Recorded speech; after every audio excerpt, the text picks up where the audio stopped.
Président, bonjour. Bonjour. On parle souvent du rugby. Quelle est la vie d'un petit club comme celui de La Valette?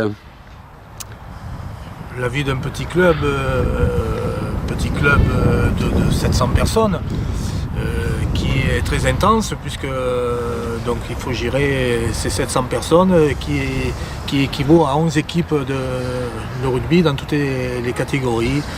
2 équipes seniors, une équipe loisirs, 2 équipes seniors féminines, une équipe cadette, 2 équipes cadettes, 2 équipes juniors et 250 petits à l'école de rugby. Et une centaine de bénévoles pour encadrer tout ça.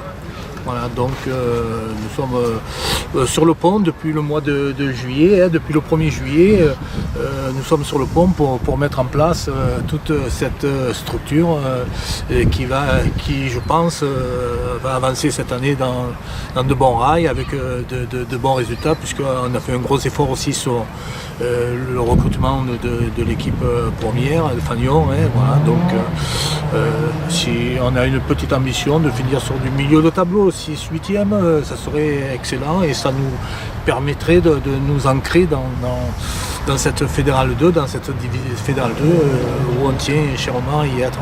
Oui, en Fédéral 2, quand on regarde votre calendrier, vous allez loin quand même, vous voyagez beaucoup.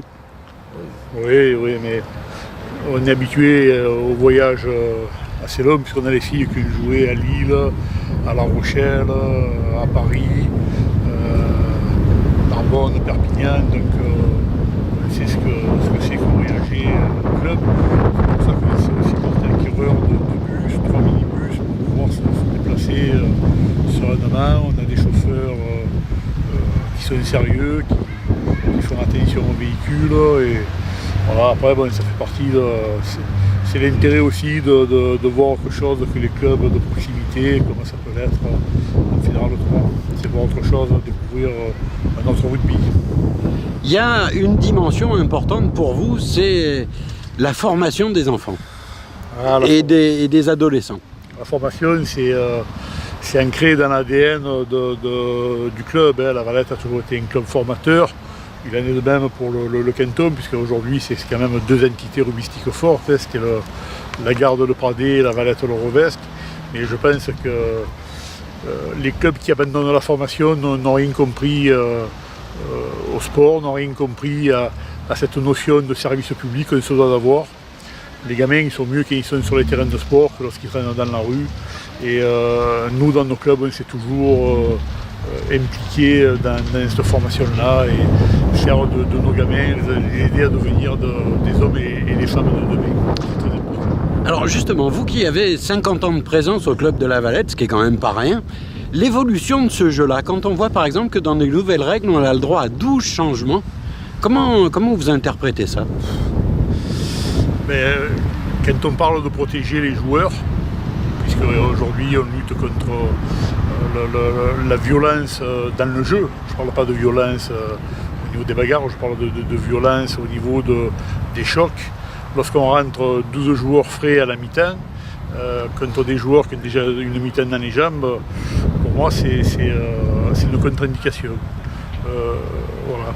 Mais cette règle-là s'applique aussi pour vous en Fédéral 2? Vous aurez droit à 12 changements? Je ne sais pas si ça s'applique à la Fédérale 2. Je ne sais pas. De toute façon, déjà, nous, sur la Fédérale 2, on pouvait changer à tout moment les joueurs. Donc, les joueurs pouvaient rentrer et sortir. Au niveau de la première ligne. Ouais. Donc, mais voilà, je pense que j'ose espérer qu'en haut lieu, il y a des gens très intelligents qui prennent les bonnes décisions. Mais bon, je ne suis pas persuadé. Mais l'orientation du jeu comme il est aujourd'hui, où on voit beaucoup de percussions, est-ce que vous pensez que ça laisserait la place à des gens comme Codorniou ou comme Blanco par exemple? Il n'y a plus de 3/4, il n'y a plus de débordement par exemple, on va beaucoup à la percussion. Oui. Est-ce que ça c'est pas en train de changer ce qu'on a pu connaître? Le rugby était un sport d'évitement, aujourd'hui ça devient un sport de contact. Il est certain que je pense que des années 80, très peu de joueurs auraient leur place aujourd'hui dans le top 14. Quelques joueurs avec des gros mentals, il y en a bien sûr, mais je ne sais pas si les grands joueurs de l'époque se retrouveraient dans le rugby d'aujourd'hui. Alors pour l'année qui vient, on va essayer de vous suivre régulièrement, contacter vos joueurs, contacter vos arbitres, essayer de rendre compte un peu de la vie du club. Quels sont vos objectifs pour cette année ?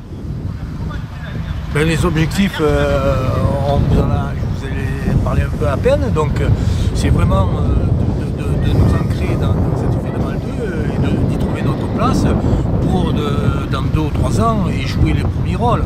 Bon, mais actuellement, donc l'année dernière, on a fait une saison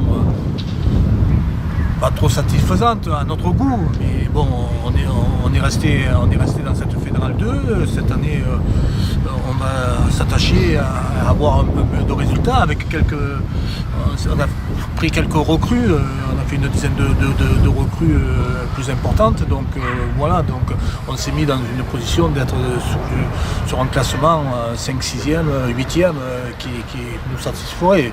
Bien sûr que si on est 2e ou 1er, ça nous irait, mais bon, ça serait peut-être un peu plus compliqué après pour envisager la suite à évoluer à plus haut niveau. Oui, parce que ça, mine de rien, ça demande aussi des gros budgets. Le tissu industriel dans le département du Var, dans l'agglomération toulonnaise, vous aide ? Il nous aide.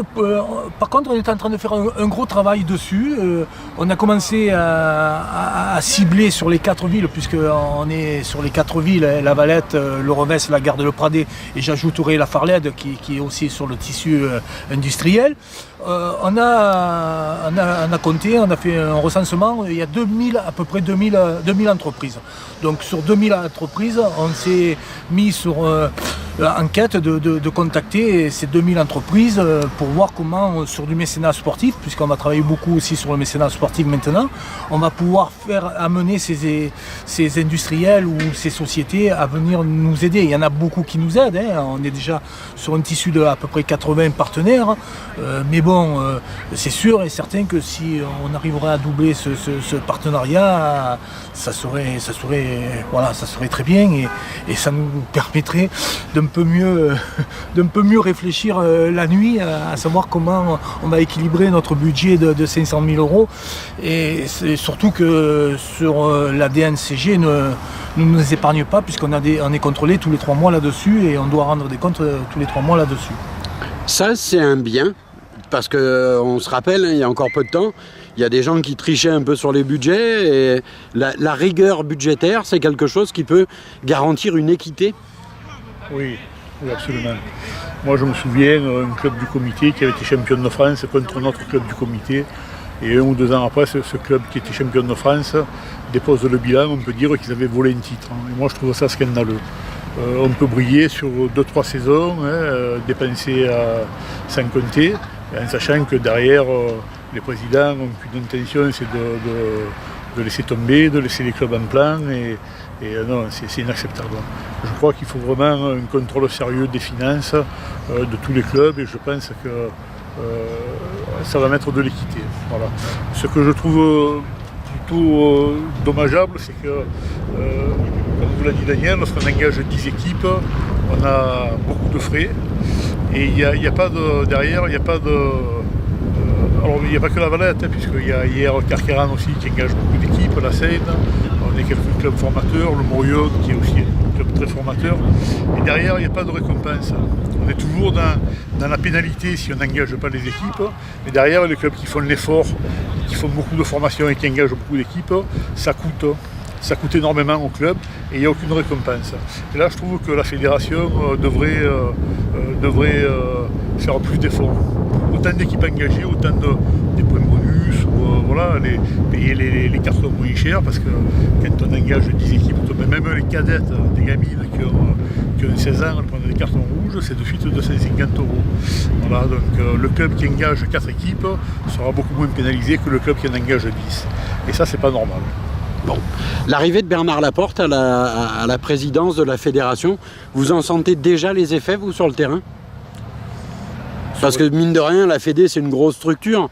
Est-ce qu'en 1 an, il est arrivé déjà à insuffler quelque chose de nouveau ? On ne le ressent pas trop, il a tenu ses engagements, les clubs ont des ballons pour les entraînements, pour jouer, les abonnements à la télé, une très belle télé avec l'abonnement à Canal+, qui nous a permis d'équiper notre second clubhouse. Voilà, mais ça peut se faire, c'est Mais en France, il y a une Coupe du Monde de rugby qui s'annonce. Ça, c'est un bienfait pour un club. Vous misez dessus, c'est que les lendemains de Coupe du Monde, on en a déjà eu une en France, vous avez senti un engouement supplémentaire? Oui, il y a toujours un engouement supplémentaire, mais là, ça va dépendre des résultats de l'équipe.